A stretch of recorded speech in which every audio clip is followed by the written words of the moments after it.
How much should you be bumping up Kenneth Walker up your FFPC draft boards? What kind of a fantasy impact is Rico Dowdle going to have rushing the football for the Steelers? And where's the proper spot to draft Wan'Dale Robinson, the Tennessee Titan? Plus, 2025 FFPC Terminator Tournament $25,000 grand prize winner Danny Kennedy is going to join us to talk about Isaiah Likely, the Jets' new quarterback, and much more. We've got a great show for you. Ferrell Elliott is here. I'm Eric Balkman. Stick around. Your high-stakes fantasy football hour starts now. Can't stand the pressure. I've seen greater men than me, the lesson.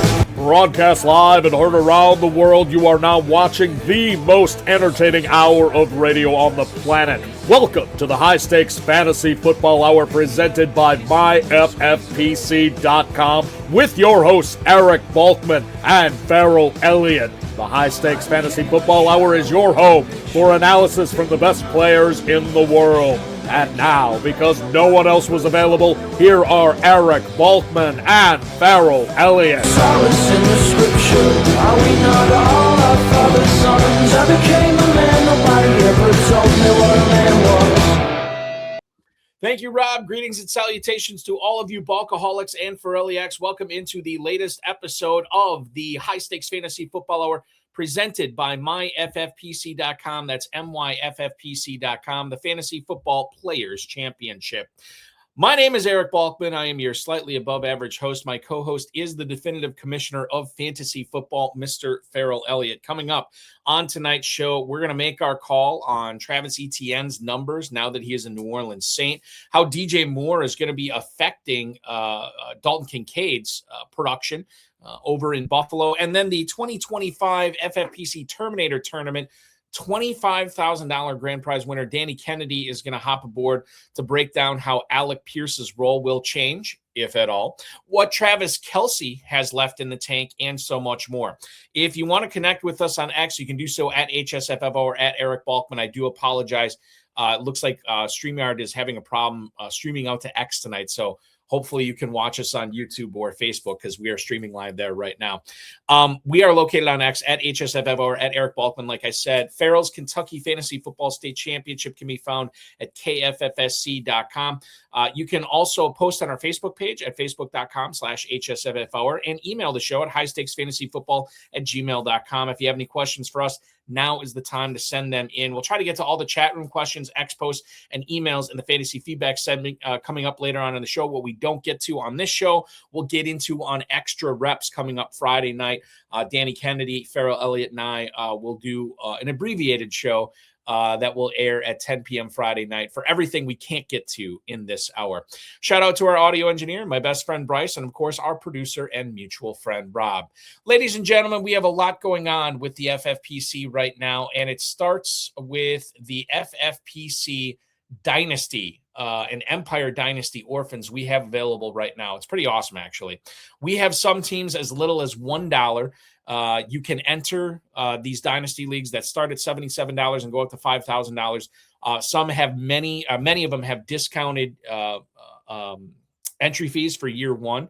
So if you ever wanted to play fantasy football year round, FFPC Dynasty and Empire Dynasty is where it's at. The ADP I'll be citing tonight will be from the FFPC Never Too Early Best Ball Tournament. $125 to enter, $40,000 grand prize.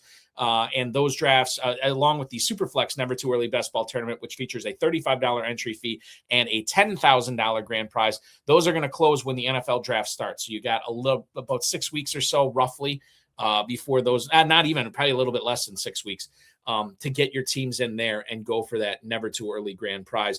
FFPC Big Gorilla once again features a $350 entry fee, a $1 million grand prize. The 7 Bananas promo and early Rampage tournament is live right now. So if you join the Big Gorilla, not only are you getting a $50 discount off your third team, but you're automatically entered into that early Rampage tournament as well. That's 2 tournaments for the price of 1. Check it out, myffpc.com. That's where you can register for the Baby Gorilla as well. If you've always wanted to play high-stakes fantasy football, but the entry point was not where you wanted it to be at, this $125 price point is perfect for you, and you can win $100,000 in the FFPC Baby Gorilla. Those and so much more found at myffpc.com. Remember to like this video, subscribe to the channel, comment on the video, share it with your friends, share it with your enemies, and get notified each and every time we go live. We give you the update on the rest of the week, what we're doing for podcasts coming up later on in the show. Without further ado, let's bring him in, ladies and gentlemen, the co-host with the most, the definitive commissioner of fantasy football at J. Ferrell Elliott on the X, the boss, the head honcho over at KFFSC.com. He is Ferrell Elliott. Ferrell, happy Wednesday to you, sir. Balky, it is so good to see you. And, buddy, take a deep breath. That was the most impressive. That was the most impressive opening. You did have a lot to cover, and you covered it very, very well. What's going on with that shirt? You look like a wizard. The shirt, this is so I went to my Lent service for church today. So I didn't want to look like a derelict like I normally. Those angels? No, this is like it's like a cat. Swordfish? No, it's like a cat. I don't know if you get to see this. I'm gonna try to get it close. Pirates? It's like a cat with a golf club, and then there are golf balls on here. Oh, okay. So that's very the spring-like for you. Yes, well, I love the that. pattern we're rocking with tonight. The pattern is spring-like, but the colors are not. It's sort of And like, you're fearing the spear up top tonight. absolutely. ACC tournament going on this week. Go Noles. I don't think they have much of a chance to advance, but Really? they call it March Madness for a reason, Ferrell. Anything can happen, and it usually does. True. We had some madness with free agency this week. Did we ever? This was crazy. I'm going to lead things off tonight. We'll go over to San Francisco, where the 49ers agreed to terms with Mike Evans, formerly of Tampa, 3-year contract worth up to just over $60 million. This, according to the reporting from Tom Pelissero from the NFL Network. $16 million is guaranteed, so the Niners could decide to cut bait with Evans after this season if they don't like what they see.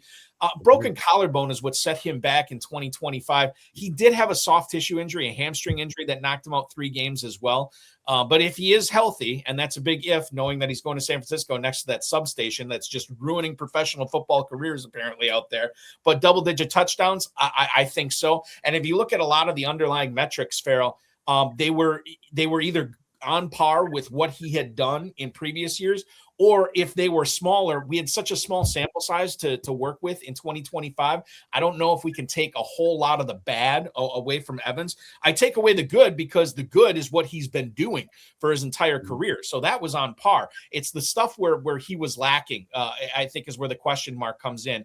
And if we look at the FFPC Never Too Early Best Ball Tournament right now, where his ADP is, I am seeing him at wide receiver 26 at the 605 after McLaurin and Waddle, before Odunze and Carnell Tate. I think that's too low. I think he needs to go higher. I think he's in for a bomb season this year. Ayuk got cut loose by San Francisco. Kittle's going to be starting hobbled. We don't know how much time he's going to miss.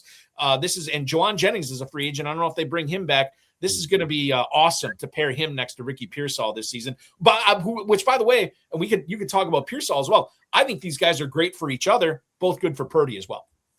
You said everything there is to be said, and the last thing you said, I think, is the most important.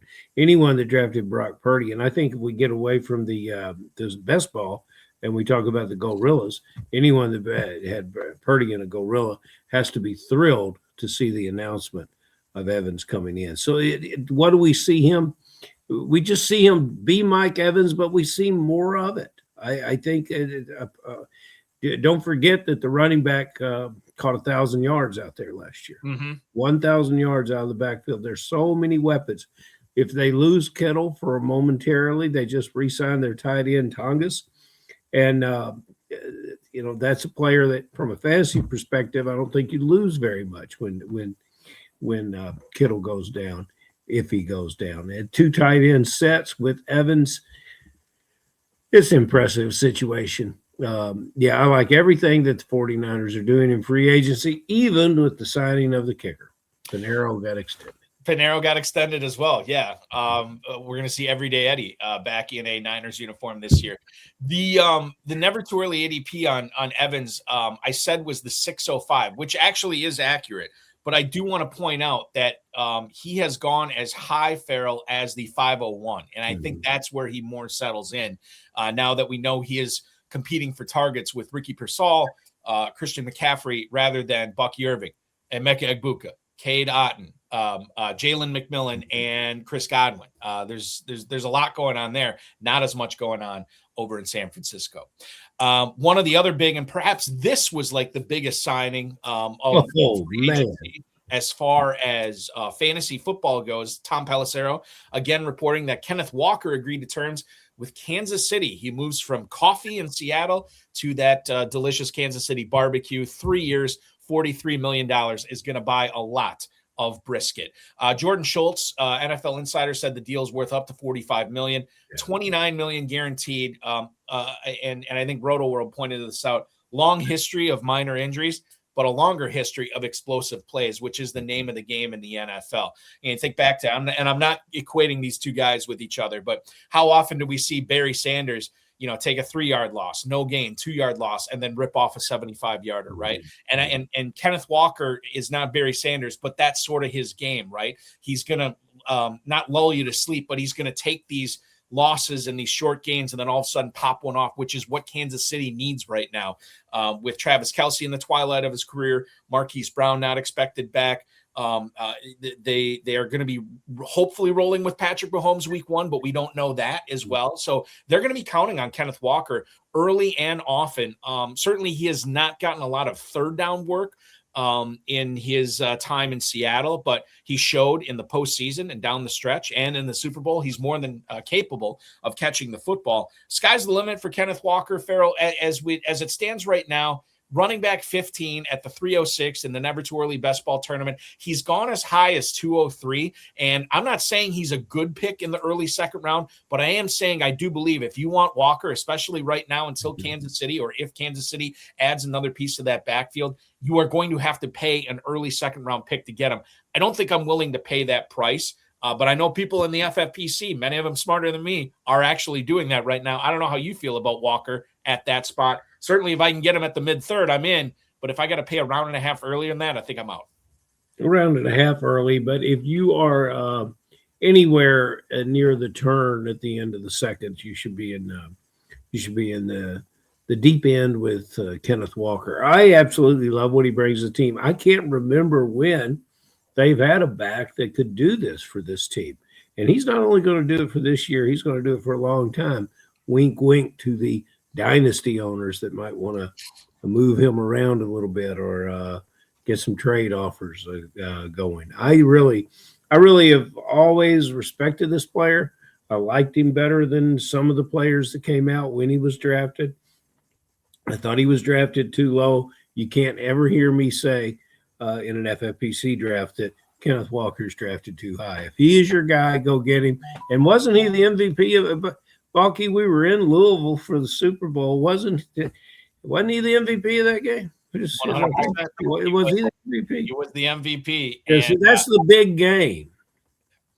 So he's going to be back there with another. Wasn't Mahomes an MVP once of a game? Well, I think more than once. I think he was. I'm just saying that's really impressive. Kenneth Walker was a second-round pick back in 2022 in that draft. He was actually the second running back selected behind one Breece Hall, who was going to remain a New York Jet, at least until they trade him or for the foreseeable future. We have Danny Kennedy coming up in just 1 minute, waiting in the green room, noshing on the shrimp and crudité we have put out for him. The last thing I want to get to before we get to Danny, Travis Etienne, Ferrell. He goes from Jacksonville over to the Big Easy. He is now a New Orleans Saint, 4 years, $52 million on the contract, according to Ian Rappaport from the NFL Network. He is 27 years old. This is sort of where he's from, that area. I believe he's from New Orleans.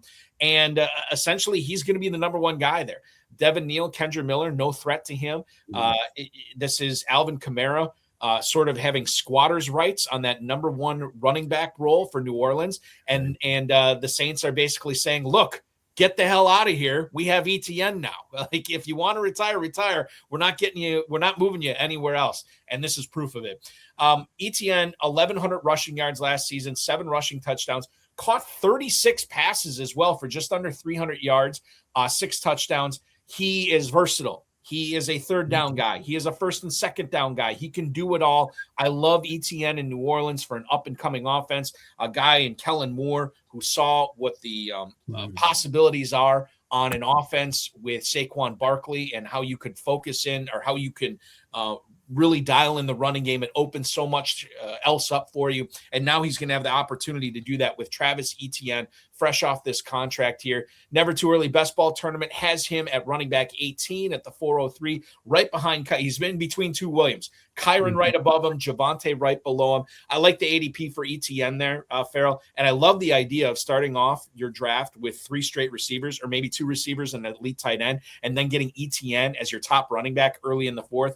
Chef's kiss on that. Love the landing spot for Etienne. I think he's not only in for a good 2026, I think he's a buy-in dynasty as well. And that reality, Balky, will happen only in your dreams, because he's going to move up so impressively in this. He's going to be good again for the quarterback. I like the young quarterback. You can forget about 30 catches. Let's talk about him in the mid-50s for catches, and that makes him very impressive as a fantasy player. And on that carpet there in New Orleans, he's going to break some of those. It's going to be a beautiful season.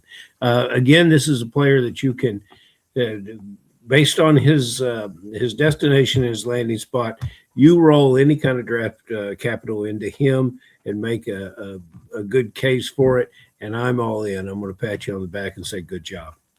Thank you, Farrell. Now it remains to be seen. I have been wrong once or twice before, but I feel pretty good. I don't remember you being wrong.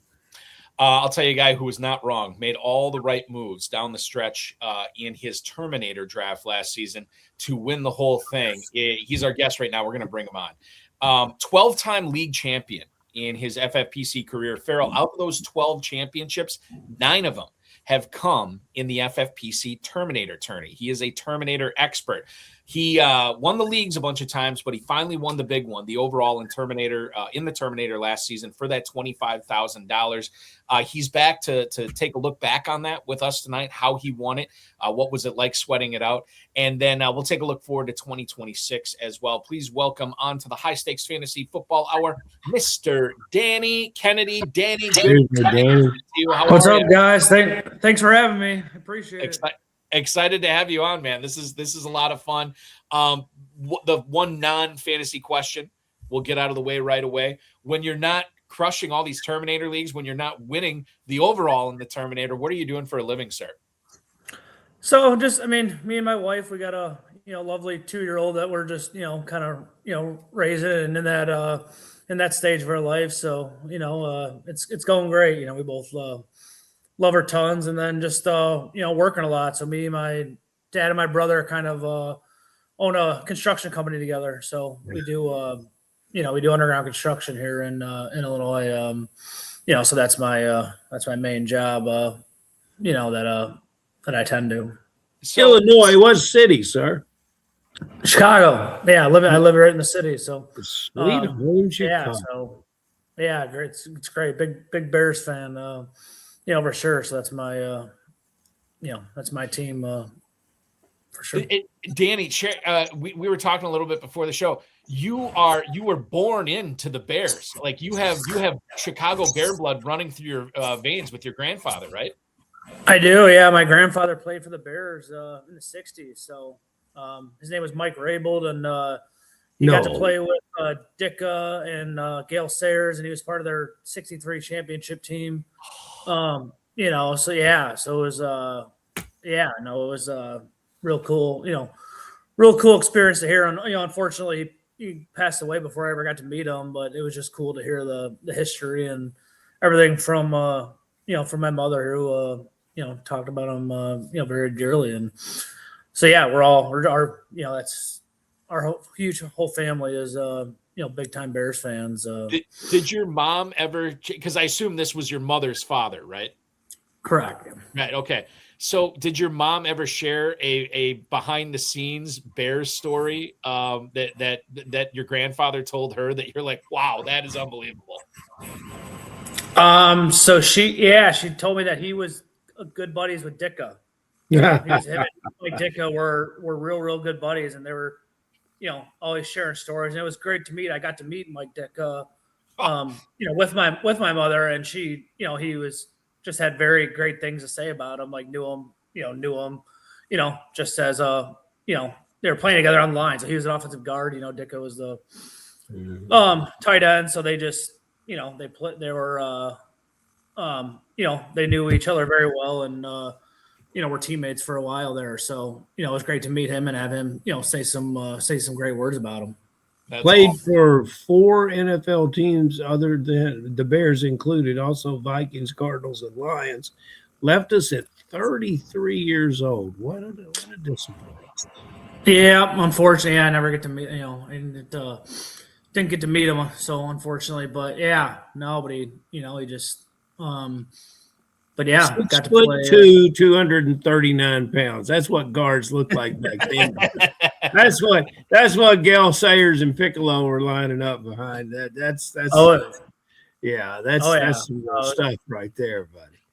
So I want to couch this. I'm Ferrell. I made a mistake on the rundown because you made a mistake, Buck. It's okay to make mistakes. I said I've been wrong once or twice in my life. This was one of the times. Mm-hmm. So I thought that Kyron Williams was on his Danny's Terminator team last year, and he wasn't. So I'm going to have you ask the Kyron Williams question in a little bit, but I want to find out the Terminator sweat here, Danny. You win 25 grand last year. And watching the one of the last games with family, right? And knowing that there's a lot on the line here. What was that like for you, especially a guy who's won Terminator leagues before, but never the grand prize? What was that like down the stretch watching that? Yeah, it was just incredible. I mean, just obviously you got I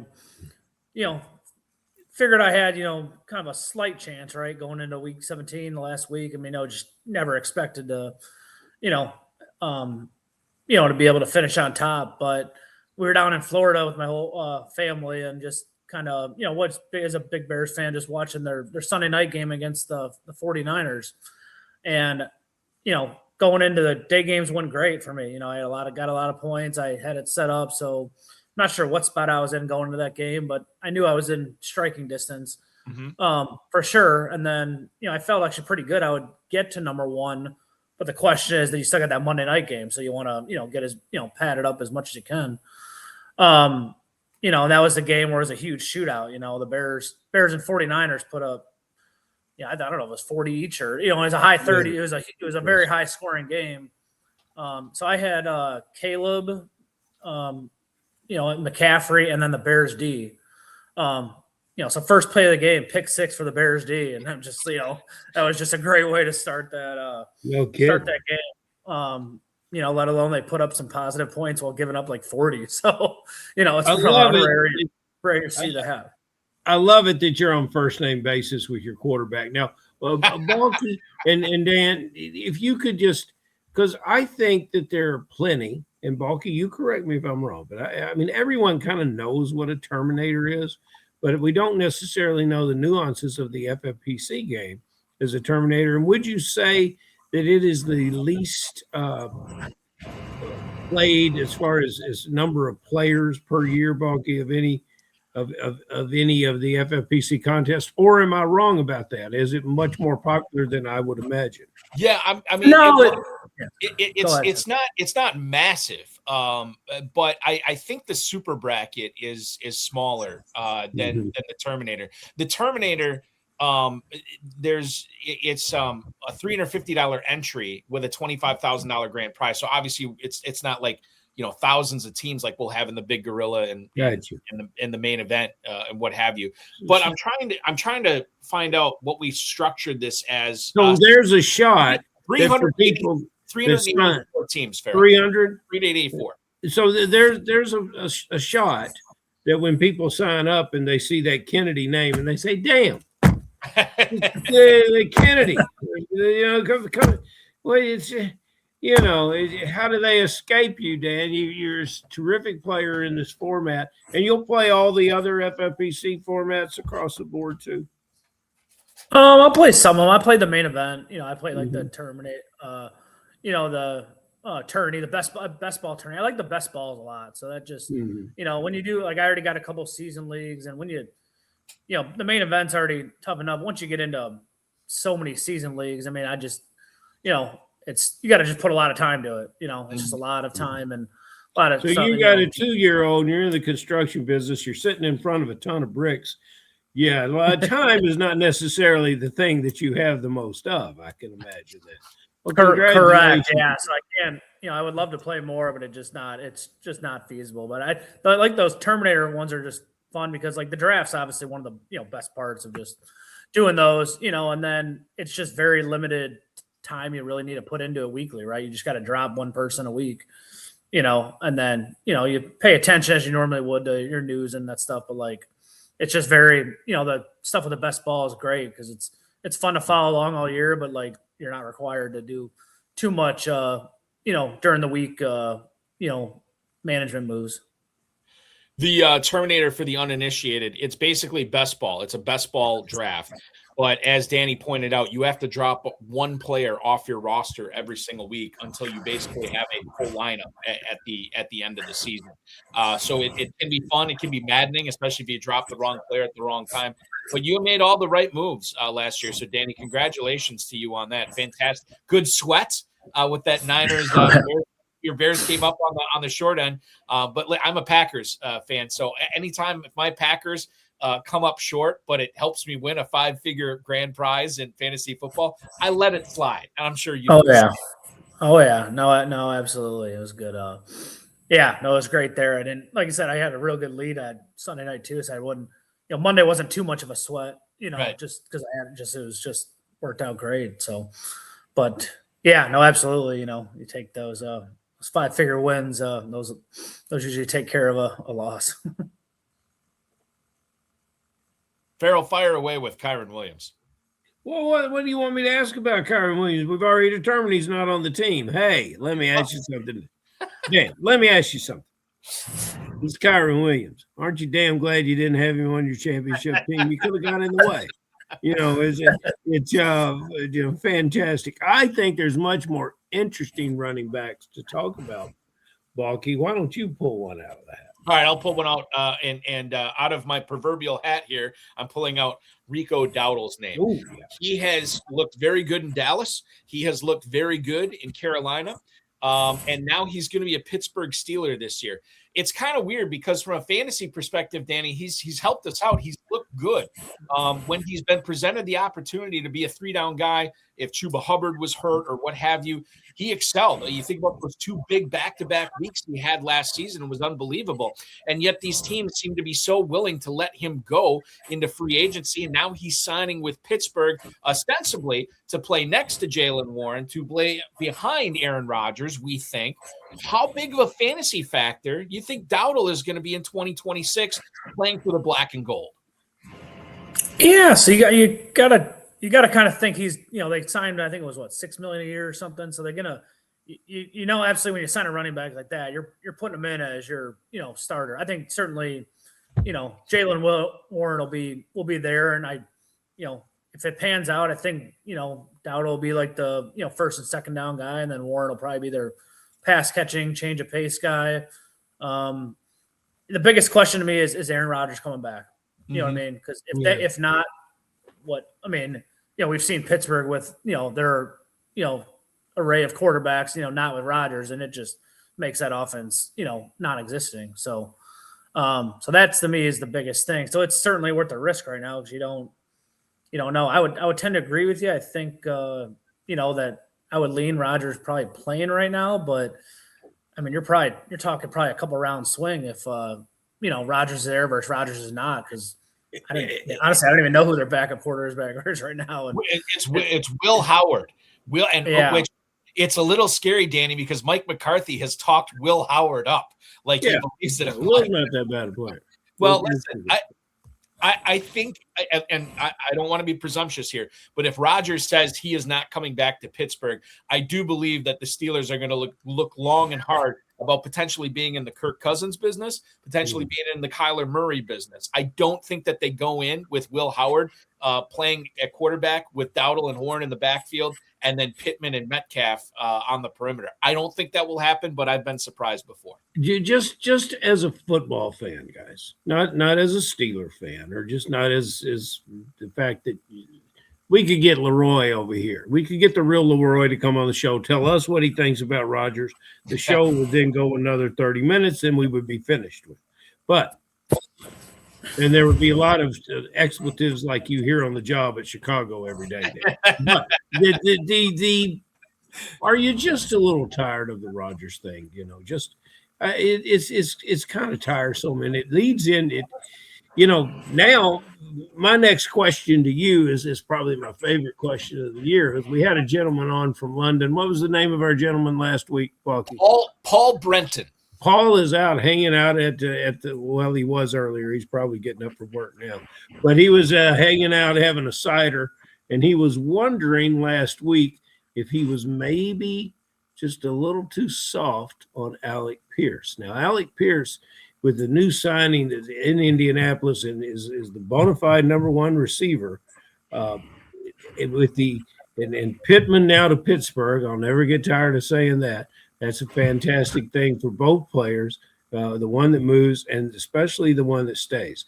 I really like Pierce. I drafted him at the 6-7 turn in one of the Gorillas. I see a player here that outscores the likes of George Pickens from last year. I see more yards, more touchdowns, 85-ish catches. Do you see the same thing for Alec Pierce? Yeah, I mean, I think you almost kind of have to, right? I mean, who else are they going to be? You know, they're going to throw the ball to Warren, you know, but like what Downs is, you know, Pierce is better. You know, Pierce is better than Downs. Pierce certainly without Pittman though is going to be now. You know, teams are going to be eyeing him, right? So either they'll be their top cornerback or they'll at least probably be putting a game plan around Pierce to at least watch out for this guy. So I think his competition is certainly going to get harder because he's more teams are going to be well known of who he is, but just looking at the way of who they're going to throw the ball and the amount of targets this guy's going to get, I like Alec Pierce. I think he's going to end up a wide receiver too. Yeah. So how high then, Balky, is Pierce going to go? Yeah, so this is interesting that you guys bring this up. So Pierce right now, wide receiver 41 currently. He was going at the 905. He has been sneaking into the late 8th round since the Colts made him one of the richest men in the state of Indiana. And I would imagine he goes a little bit higher. I think this is interesting. And Danny, I'll throw this to you first. Just because he is getting all this money thrown at him, does that necessitate his role changing? Does that necessitate, okay, not only are you going to be a lid lifter for us, you're also going to be more of a possession guy, or at least take over some of that role with Pittman gone, because we're paying you this much more money. Do you see that happening? Or are they simply paying the market price for what Pierce has done for them the last couple of years, and we shouldn't necessarily expect a big spike in fantasy? I think it's a combination of both, but I think if you're going to pay a player that much money, you have to assume he's your wide receiver one and he's your go-to guy. And because if you don't believe that, then you should never be paying him, that huge contract.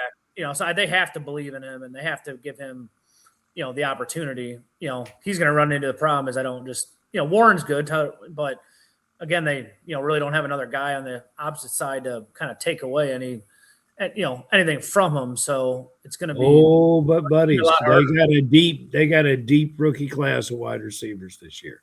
I think it's a great time to make the move. And then you saw the deal that they did with Indiana Jones to keep him there. And you take the quarterback in with this. These guys are almost a bookend deal. I think one is attached to the other, and that's going to make it work. And I will say too, well, you're right, Ferrell, about the deep wide receiver class, and I fully expect Indianapolis to draft at least one receiver. I don't know how impactful this class will be in year one. And I don't think Indianapolis is going to be in the business of soaking some serious draft capital into any of the big three. They'd probably be looking at like the 7th receiver off the board at best. I don't know. We'll see what happens when that comes at the end of next month. But I do think it's wheels up for Alec Pierce. You mentioned, Danny, you pay that guy that kind of money, you're going to be expecting him to do wide receiver one things for your team. Speaking of big money, 4 years, $70 million. That's what Wan'Dale Robinson got from the Tennessee Titans. He moved to from the Big Apple to Broadway, as he'll be catching passes from Cam Ward. How close do you think, because it was such an outlier season for Robinson last year in New York, we saw his average depth of target go up, his yards per catch go up. We always thought that Wan'Dale Robinson was, he was the PPR scam. And then he showed us last year, no, I can do other things. I can get down the field and I can make big plays. He's now making some serious cash to make big plays for Tennessee. How close do you think he comes this season to replicating the numbers he put up last year? Yeah, I like him. You got to think Tennessee, nobody's expecting anything of them, right? I mean, they're not, nobody's, they're probably, I'm assuming they're projected to be one of the, top 5 bottom teams of just, so you're always going to assume that they're going to be trailing, they're going to be wanting to throw the ball, which, is, perfect when you got a PPR guy and you're just looking to get, those points. So I like Wan'Dale. I think, he's going to get a lot of targets there. I mean, who knows what's going to happen with Ridley right now. And there's a lot of rumors that he's, not going to get there or be around. But I think there's going to be I think they're going to try and get him the ball and, see what he can do. They got to let Cam Ward try and prove himself this year. Cause he's not, he hasn't shown anything yet of, being that guy. So they got to give him a chance to do that.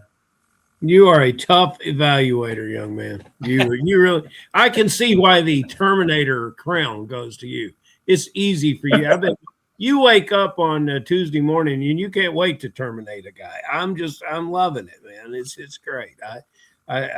You won't be probably drafting these guys as your number 1 tight end. But depth-wise, I like these guys. I like both players. When I first heard the news, I said one is going to hopefully emerge, but it could be a 50-50 split at the tight end position. I'm speaking of the New York Giants. Our beloved Stephen G. He would be here banging on the table for Theo Johnson. But you have to think that Isaiah Likely's move from the Ravens to the Giants mean that he is going to get a lion's share of the Giants passing game. Isaiah Likely in the game. What do you think there in New York? Yeah, I mean, I'd absolutely be drafting Likely over Johnson. I just think the Harbaugh knows what he's capable of. He proved he's a good pass catcher. I mean, Baltimore always had a lot of weapons, right? Andrews and Flowers and and then just so they always had a couple major options. I mean, besides, Malik Neighbors, he likely could go into that number 2 spot, so it's do you guys see him as more of a slot receiver than an inline tight end? Do you think he plays that position? I'd have to go and crunch the numbers on this, Ferrell, to find out where he lined up. But my recollection is I think he played in line enough with Baltimore. Yeah. He was already splitting snaps a lot of times with Mark Andrews. Obviously, sometimes they're on the field at the same time. But I don't view him as trying to think of a good, like an Oronde Gadsden type guy, where you're basically a slot receiver, you're tight end and name only, right? I don't view Likely as that. Well, I just think he's 6'4", 240 pounds. That doesn't scream inline tight end to me. And you just moved your slot guy, the smaller slot guy, down to Tennessee. You just let him go. So I'm curious about. I wonder if both these players could be on the field at the same time, which is kind of what we always thought would happen with Andrews. And likely, it never really did. In the NFL, we've seen these teams move. Like Sean McVay, how many times did he line up with 3 tight ends on the field? We're seeing more and more teams utilize this 12 personnel, this 13 personnel, and I would imagine that the Giants are going to do that quite a bit this year. Now, as John McClain would say, the fly in the ointment, the monkey in the wrench here is what do the Giants do with that first pick at 5 in the NFL draft? Would they take somebody like Carnell Tate there? Because if that happens, then all of a sudden we have to reevaluate maybe not not so much for best ball this year and Big Gorilla and KFFSC this year, but for dynasty purposes, we have to reevaluate of what this offense is going to be if Neighbors and Tate are the two guys outside.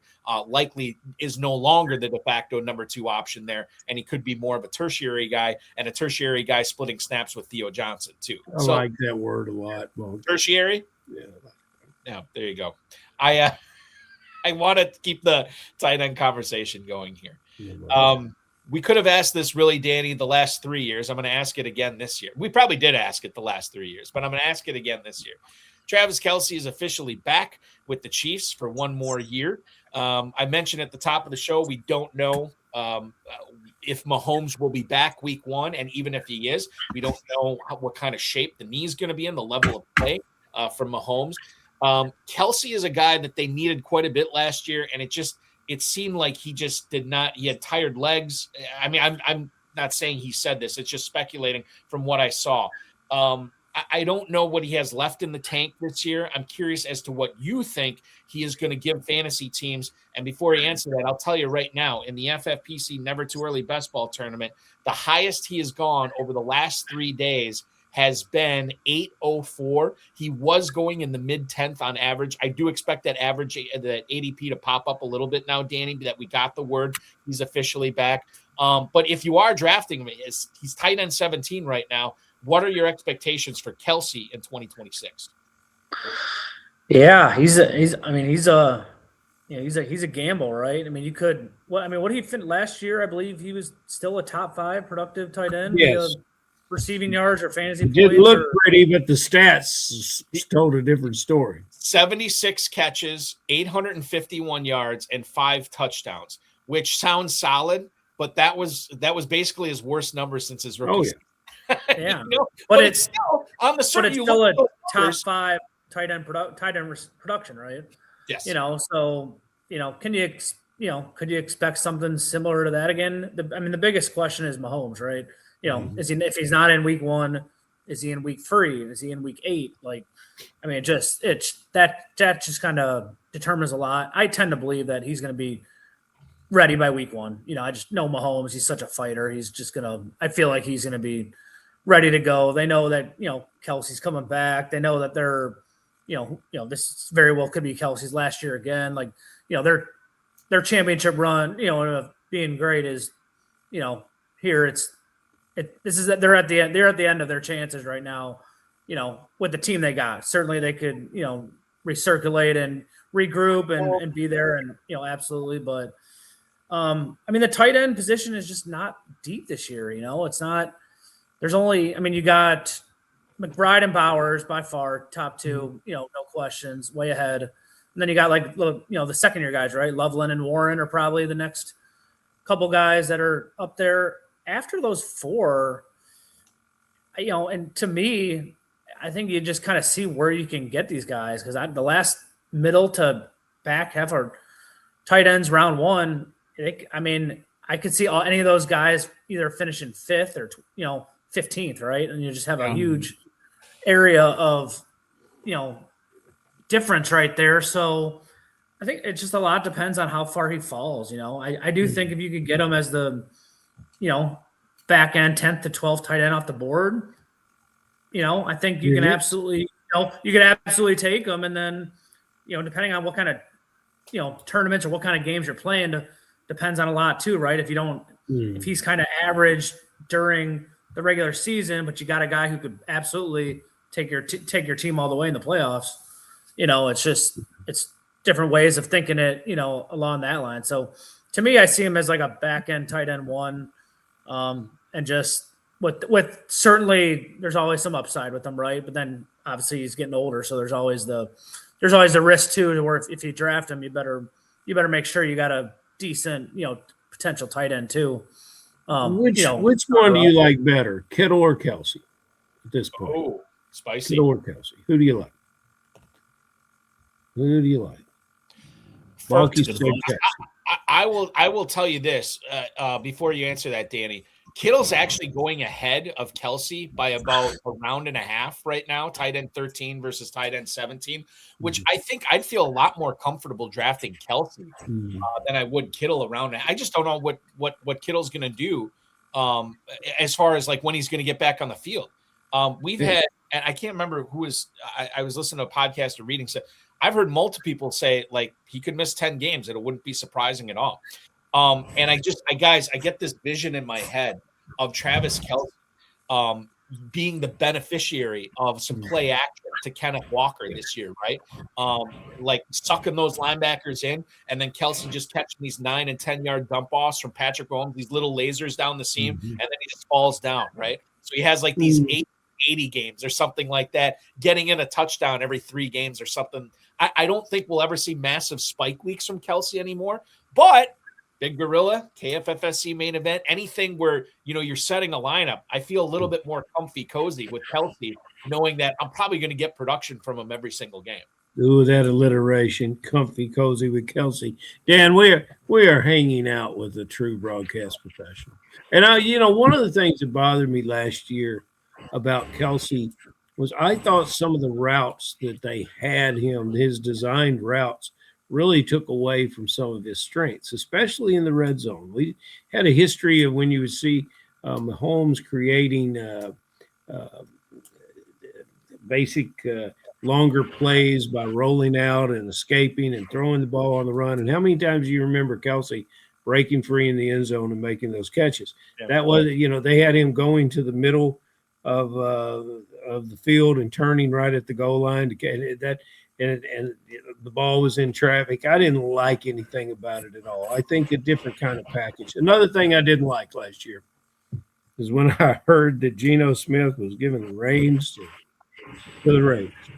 And now I've drafted Garrett Wilson a couple drafts early on, and now Geno is headed to New York. And do we get a 2022 Geno or a 2024 Geno? Can he summon up those numbers of 30 touchdowns and damn near 30 interceptions? Well, probably not, maybe 20.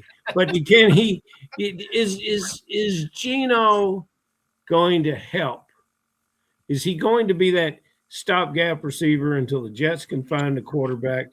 I mean, and I'm rooting for him. I love the guy. But, how is it going to be different from last year, Dan? I don't think so. I mean, it can't be any worse, Dan. It can't be any worse. I mean, you're right. It can't be any worse. Garrett Wilson's going to say, trade me to Jacksonville where I can be with Jacoby Myers. Is that going to happen in midseason? Yeah, unfortunately, and the Jets, they know Geno Smith's not their long-term answer. He's trying to fill in. I mean, I think everybody knows that that's another team that's in the rebuilding process. They need to, ultimately those guys need to find a quarterback here, whether it's next draft or, this or at any time they need to find a quarterback who's going to turn that franchise around. Right. Cause that's what, that's ultimately what they need. Geno could be, he might be okay, but I mean, I can't really, me personally, I'm staying away from most Jets. Maybe Breece Hall if he falls. You could see about him. But I think the Jets are kind of just at just having they got a lot of dysfunction over there, and I just I see a very limited production out of that offense. Now the 400-pound gorillas bring this up. Geno is pretty bad, but is he the best quarterback Garrett Wilson has had? Now. He's had Justin Fields. He's had Aaron Rodgers. I'm trying to think of the other Jets quarterbacks that he had that Wilson has had. And the fact that I can't think of them probably tells you all you need to know about that. This question for you, Danny.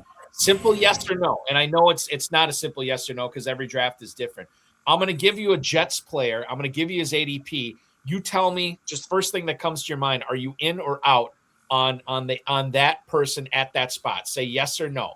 Breece Hall, 306. Out. Garrett Wilson, 402. Out. And the last one, Mason Taylor, 1501. I would probably say out too, but that the last one, that tight end could be. It just sometimes you always need to get a couple backups, but I just I don't. If any of them, honestly, he might be the one just because it's so far low ADP. Where I just think those third and fourth round players, I think, besides when Wilson had Aaron Rodgers, he hasn't been a good draft pick in the fantasy, in the world. When he had Aaron Rodgers, yeah, he was good, and Geno Smith's not Aaron Rodgers. I mean, we all know that. I was waiting for you to say, Balky, who in the hell is Mason Taylor? He would be terminated. He would be an early terminate for me. Mason Taylor, I mean, for what it's worth, the bloodlines are there. The son of Jason Taylor, right? He should be playing defense. Maybe. His uncle played defense too. Who was the linebacker, guys? Help me out. Zach Thomas. He's Zach Thomas's nephew too, I believe. God, as a player. So you have the bloodlines there. Had somewhat of a draft pedigree. Second-year player. Tight end 26th, 15th round. I'm with you, Danny. He's not a target for me at all there, but I would take some chances at that spot just to see what happens there. Hall and Wilson, it's a little bit more dicey with that kind of draft capital, but I think I'm with you on Taylor. Okay, let's do a couple of emails here that came in for you, Danny, and the first one is from Charlie in Atlanta. Okay, here we go. He writes, "Hi, Danny. Which quarterback is better for Justin Jefferson this season?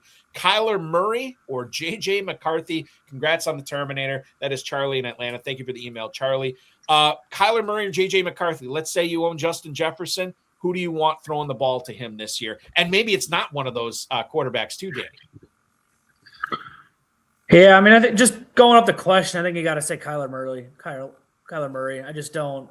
J.J. McCarthy just showed, he was young, you know what I mean? He's, needs some time to learn, but he just did not show anything last year. And you could see that, obviously Justin Jefferson was frustrated with them, but Kevin O'Connell, you could tell, was very frustrated with them. And, I'm not sure Kevin O'Connell trusts him right now. No. Going into a 10th or 11th pick or 12th or something like that. He was, a top half of first round pick. You should be expected to start year two, in that with that. And I just don't think that's the case. And, Kyler Murray can, he's proven he can be productive when healthy. I think you absolutely got to go Kyler Murray on that one. I will say this, and I feel like I'm becoming a J.J. McCarthy apologist, but I will say this. Was not asked to do a lot at Michigan because of how dominant that defense and ground game was. He did not have a lot of starts in college. So he doesn't really have that experience yet. Tore up his knee, missed his whole rookie season. Last year was really his first year, and I'm not willing to say he's a bust yet. Now, I say that it doesn't really matter because the Vikings have made a decision. They have fired their GM. They're not hiring a new GM till after the draft, and this current front office administration is looking at bringing in outside help, including being the reported favorites to land Kyler Murray. So as much as I think McCarthy is still going to be a hit at some point in this league, it's getting tougher and tougher to believe in him based on the situation that's developing around him. Quite frankly, he might be one of these guys that becomes like a Sam Darnold, right? Where he goes on to another team and then finds success where it's just not going to happen for him in Minnesota. Not willing to write him off yet, but I'm with you. If I have Jefferson, I want Murray throwing too. Yeah, I think you absolutely said it. You just he needs just a couple of years, just back up and learning from somebody, and maybe then that can change it around. Because like I said, he had very limited experience. The injury, and like I said, Michigan, he wasn't the tall task. So you're right, he could. Absolutely, McCarthy could turn out to be, a good quarterback. It's just I'm just not convinced it's going to be next year. Yeah, no, I'm with you. Mark in Roxborough, North Carolina has the last email here for you on this show. Hey, Danny, what's DJ Moore's impact going to be on Dalton Kincaid, if any at all? That is Mark in Roxborough, North Carolina. I know there's a lot of people that were on Kincaid this season, smart people, smart high-stakes people that are in and believing in Dalton Kincaid's 2026 season. it's going to be a winner. However, a lot of that came before the DJ Moore trade. What do you think the impact, quite frankly, is going to be on both of these players? Do they help each other? The fact that both of them are threats on the field now is going to make both their stats go up? Or is this going to be a negative impact for Dalton Kincaid now that Moore is going to be in Orchard Park? I'd say if anything, it's a minor hit, but I don't think it's a hit to Kincaid or that I'm, dropping him that far. You know what I mean? And not drafting him, right? I would still, could draft Dalton Kincaid, as my tight end one and still be, as a back end guy or, mid back end guy and, kind of accept that production. I do like DJ Moore a lot this year. Mm-hmm. I think he's with Josh Allen, he's their no doubt their number one guy. I think, I like DJ Moore a lot. I think he's going to be in for a big year. And then, and certainly that could help Kincaid, but, those guys with Allen and Cook, they, anytime down the red zone, they run the ball so much. It's just, and now DJ Moore's their one pick. It just, it's going to be kind of hard to, expect all those guys to produce where you want them. And Kincaid, the news out of Buffalo today is a 3-year contract for Dawson Knox. And Dawson Knox, 30 catches a year, largely 4 or 5 touchdowns often. It just it has to have an effect on the Kincaid. And when this trade went down, bringing the star receiver more into Buffalo, I offered a guy that has Josh Allen and has Moore. I offered him Shakir, thinking that this would complete his triumphant of Buffalo wide receivers. And to get in that situation, I thought, well, I'm giving him some value that he would like. And he rejected the trade and came back to me and said, Shakir is valueless now in this offense. And I know it's just is to be determined. But I don't think that's right. I think Shakir benefits from this too, and that somewhat affects Kincaid. But you're right; they do love to run the ball, and they've got lots of players up there. There's just not that many offensive snaps to make that work. But your new receiver in Buffalo, I think you can count on him. Ferrell, I am fresh out of emails. So no way. There's all kinds of people. I'm gonna say. Okay, I shouldn't say I'm fresh out of emails.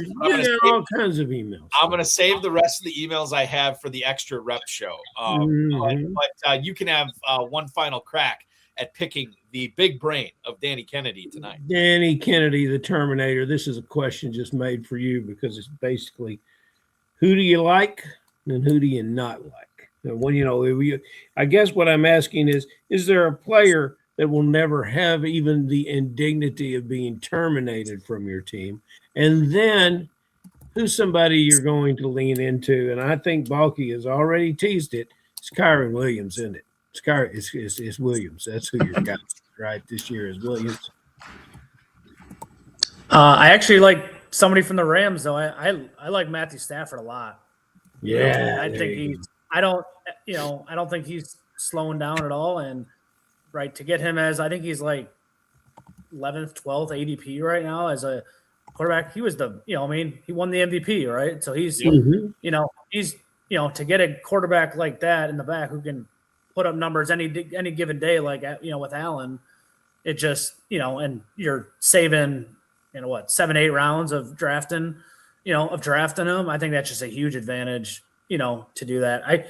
I believe last playoffs, Stafford outscored Allen in those three playoff weeks, 15, 16, 17. So you can get that kind of stuff from quarterbacks, where, the guys in the low rounds could easily, outplay where it's, it's just a lot rarer, barring injury for, running backs or top end receivers or stuff like that. So he's a guy I really like. And then, certainly Kyron, anybody in that Rams offense, I think, they're going all in again. So all those guys are, I think they're going to, be above and beyond their value. I think they're all great picks. So, go ahead. Yeah. So Stafford's the guy you like. He's going to be on a bunch of your teams. This next guy, I would imagine, is not going to be on any of your teams this year. Yeah. I'm just as far as the tight ends, with with all that, I'm just, like I said, I'm not a Kittle guy. I mean, like I said, we talked about Kelsey, about potentially drafting him if the value's right. I just tend to think he's gonna, as Travis Kelsey, he's just usually gonna go there, more than others, like Kincaid. A lot of these other tight ends, that we really just don't, aren't seeing the value for. But I'm my biggest, person of not drafting just because of value. I just honestly, and a lot of people are going to be against it, guys like Josh Allen and Lamar Jackson. I just don't like just don't like drafting them at their ADPs, and I just tend to think it's hard, it's hard for those quarterbacks to, I think it's just hard to get your, that proper value out of a third round out of a quarterback. When you draft anything, you need to, he's got to hit real big. You think those rushing numbers of Lamar are a thing of the past? They were down last year. You think he'll continue to be down in rushing yardage? Because that's what really made him special in fantasy. I do, yeah. No, I think his days of rushing for tons of yards are over. Obviously it helps they got Derrick Henry, so he doesn't have to lean too much. He probably doesn't have to feel the pressure to lean on too much when you got that guy, which is certainly going to benefit him. But I just those are a couple of guys. Obviously they're MVP candidate players, no question wrong. But just in the fantasy world, it's just hard for me to pass up on a guy who could be a wide receiver 1 or a running back 1, versus a quarterback. You can get a guy like in the back end rounds to put up the same points. Regarding, and this is the last point I'll make, regarding the whole drafting a quarterback early, the Dow of Baker boy, Joe Del Zanero, longtime FFPC player, he always said, I can't take a quarterback early because I need that extra player. He needs that extra running back or the receiver, the tight end that he takes there instead of that quarterback. And I've always equated it to, those things, guys, it's like they do them at like car dealerships or parties or whatever, where they put you in this big glass tube and then they blow air in there and then there's flying all over I feel like that's me in a fantasy draft. And the girls are like, oh, I need a running back, I need a receiver, I need to grab all these players, right? And the quarterbacks are sort of the coins that are at the bottom that I just don't have any use for because I'm too busy trying to snatch all these running backs, wide receivers, and tight ends and that. And so I'm with you. Like, I understand Josh Allen is probably going to be awesome again this year. Lamar Jackson can make the same case for him, right? I feel like I'm too busy scrambling at these other positions of need where I can play multiple at them, especially in FFPC where you can play multiple tight ends too. It's sort of an afterthought for me. Now, sometimes it's been to my own detriment, and sometimes I've had really good teams who are drafting a quarterback early, but by and large, it just feels yucky to me. I need to be grabbing those bills rather than the quarters. And I love that trying to snatch visual that you just did there. I've been in one of those before. It was impressive. Yeah, I love it. More like a cat, like a cat playing with a toy, something like that. Okay, anyway. There's things going on in that party that doesn't even, well, never mind. All right. I'm going to put a pin in this show tonight. Danny Kennedy, the $25,000 winner of the FFPC Terminator last year. Congratulations. I should ask you too, Danny, do you have any plans for all that big cash windfall that you got? Do you have any plans for it? Took my wife on a vacation and our daughter. So that was, that was our fun spending, nice. Over the winter. Otherwise, just, saving it and, trying to go back to back. Looking forward to trying to win it again next year. This was a pleasure having you on. I want to pick your brain a little bit more. You're going to join us for Extra Reps, a show that we're going to record now that will air on Friday. But I want to thank you personally right now. And we'll talk to you in a little bit. Danny, thank you so much for making us a part of your Wednesday evening. Awesome. Yeah. No, thank you guys. Absolutely. That is Danny Kennedy as we wrap things up on the High Stakes Fantasy Football Hour. Great stuff from him, Ferrell. We'll get more stuff from him on Extra Reps. We're going to be talking about Colston Loveland, Malik Willis, Romeo Dobbs, and so much more. But I've learned a lot so far. This has been... Yeah, we're going to find a tight end he likes, especially if you keep bringing up those things. And, all the guys that are in the chat need to join us. Oh, Johnny Lincoln's coming in strong tonight, Yeah. He's actually talking about some tight end movement. And I've got a couple questions for you. Oh, perfect. Well, that will be on Extra Reps coming up. For anybody who's looking to play in the Kentucky Fantasy Football State Championship, Draft Masters Main Event, Sweet 16, the $100 entry fee for that level, all available. KFFSC.com, 2-hour drafts, 6-hour drafts. It's going to be a lot of fun. I'm enjoying it so far, and I look forward to competing against a lot of the viewers and listeners too. Ferrell, KFFSC.com is where to go. Thank you, Bob. That is Ferrell Elliott, ladies and gentlemen, the definitive commissioner of fantasy football. As we put a bow on tonight's show, I want to thank Danny Kennedy, Ferrell Elliott, the FFPC, Rob Bryce, and of course, each and every one of you. We will be back next Wednesday at 10 p.m. Eastern time for another episode of the High Stakes Fantasy Football. We're getting closer and closer to the NFL draft. Going to be a fun jaunt as we motor in to find out where these rookies are going to be ending up. And we got a lot of free agents out there still. Dallas Goedert, where's he going to sign? Some other tight ends floating around out there as well. Insider access tomorrow, 7 p.m. until 9 p.m. Ryan Goodman from Rotoballer is going to join me to give his input on the fallout from free agency, as well as some more signings that happened today, as well as ones that are going to be happening tomorrow. Don't forget about FFPC Dynasty and Empire Orphans for as little as $1 right now at myffpc.com. While you're there, the Superflex Never Too Early Best Ball Tournament, the Never Too Early Best Ball Tournament featuring a $10,000 and $40,000 grand prize, respectively. The Big Gorilla $1 million grand prize. Don't forget about that 7 Bananas promo, as well as the early Rampage tournament. Both of those, you get the details on that, myffpc.com. Two tournaments for the price of one entry fee. And of course, the Baby Gorilla. You always want to play high stakes fantasy football? Now's your chance. $125 gets you a chance to win a $100,000 grand prize. That's myffpc.com, myffpc.com. Remember to like this video, subscribe to the channel, comment on the video, share it with your friends, share it with your enemies, and get notified each and every time we go live, which will be 7 o'clock tomorrow night on Insider Access with myself and Ryan Goodman. As our friend Vince Staffolino reminds us, you are officially over the hump now.